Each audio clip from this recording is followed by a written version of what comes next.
মাননীয়া, আমার বাড়ির সামনে রাস্তার মোড়ে আপনার ছবিটা জ্বলজ্বল করছে। আমি আমার পুরনো সেলাই মেশিনটায় তেল দিচ্ছি। মেয়ে বলেছিল ওটা বেচে দিতে, দিইনি।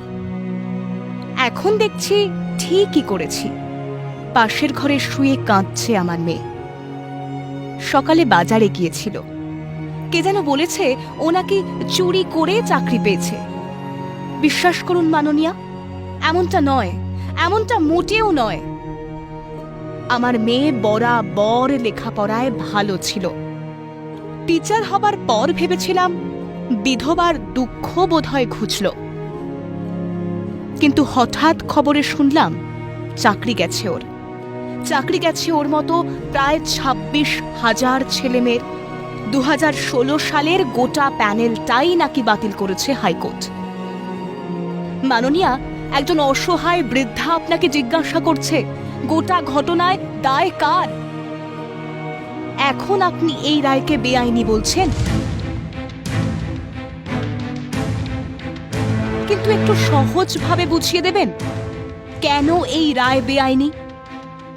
ওএমআর শিট স্ক্যান করার জন্য বরাত দিলেন নাইসা নামের একটি সংস্থাকে। আপনি জানতেন না এই বরাত সংবিধান বিরোধী? ওএমআর শিটের আসল কপি নষ্ট করে দেয় এসএসসি। কোনো মিরর ইমেজ পর্যন্ত রাখেনি। বলতে পারেন এর পিছনে যুক্তিটা কি ছিল? প্যানেলে নাম নেই এমন ব্যক্তি চাকরি পেয়েছে, সাদা খাতা জমা দিয়ে চাকরি পেয়েছে, কম নম্বর থাকা সত্ত্বেও চাকরি পেয়েছে। মেধা তালিকায় প্রার্থীদের নম্বর পর্যন্ত প্রকাশ করা হয়নি। এর পরেও আপনি বলবেন সব কিছু হয়েছে নিয়ম মেনে? এর পরেও বলবেন আদালতের সিদ্ধান্ত বেআইনি? শুধু কি তাই, বেআইনি নিয়োগ আড়াল করতে সুপার নিউমেরিক পোস্ট তৈরি হয়েছিল। সে সবই তো আপনার অনুমতিতেই হয়েছিল। এই অতিরিক্ত শূন্য পদের সুবিধা পেয়েছিল অঙ্কিতা অধিকারীর মতো প্রভাবশালী বা বিত্তশালী পরিবারের মেয়েরা। আর আমার মেয়ে, জানেন, পরীক্ষার প্রিপারেশন নিতে দিনে 16 ঘন্টা মুখ গুজে পড়তো মেয়েটা। খিদে তৃষ্ণা ভুলে গিয়েছিল। কার পাপে আজ ওর এই শাস্তি বলতে পারেন? এখন আপনি বা আপনার দল অবশ্য নন্দ ঘোষ খুঁজে পেয়ে গেছেন।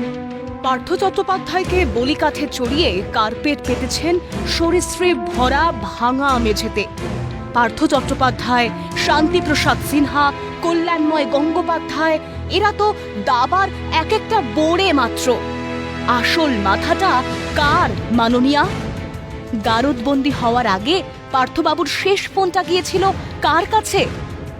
আপনি আবার মঞ্চে, আপনি আবার বলছেন লড়াইয়ের কথা, আপনি আবার বলছেন 10 লক্ষ চাকরি রয়েছে আপনার হাতে। এই শিল্পবন্ধা পশ্চিমবঙ্গে এই 10 লক্ষ চাকরি রয়েছে কোন খাতে একটু জানাবেন মাননীয়া? আমার মেয়ে চপ ভাজতে পারে না, আমার মেয়ে পিঠে বানাতে পারে না। 2 দিন হলো মেয়েটা দাঁতে কুটো পর্যন্ত কাটেনি। আপনি তো রাজ্যের জন্য অনেক কিছু করেছেন, ভিক্ষার চাল দিয়েছেন, খয়রাতের 1000 টাকা দিয়েছেন। কেবল যোগ্য ছেলে মেয়েদের চাকরিটাই দিতে পারেননি। অপরাধ নেবেন না। ইতি এক অসহায় রাজ্যবাসী।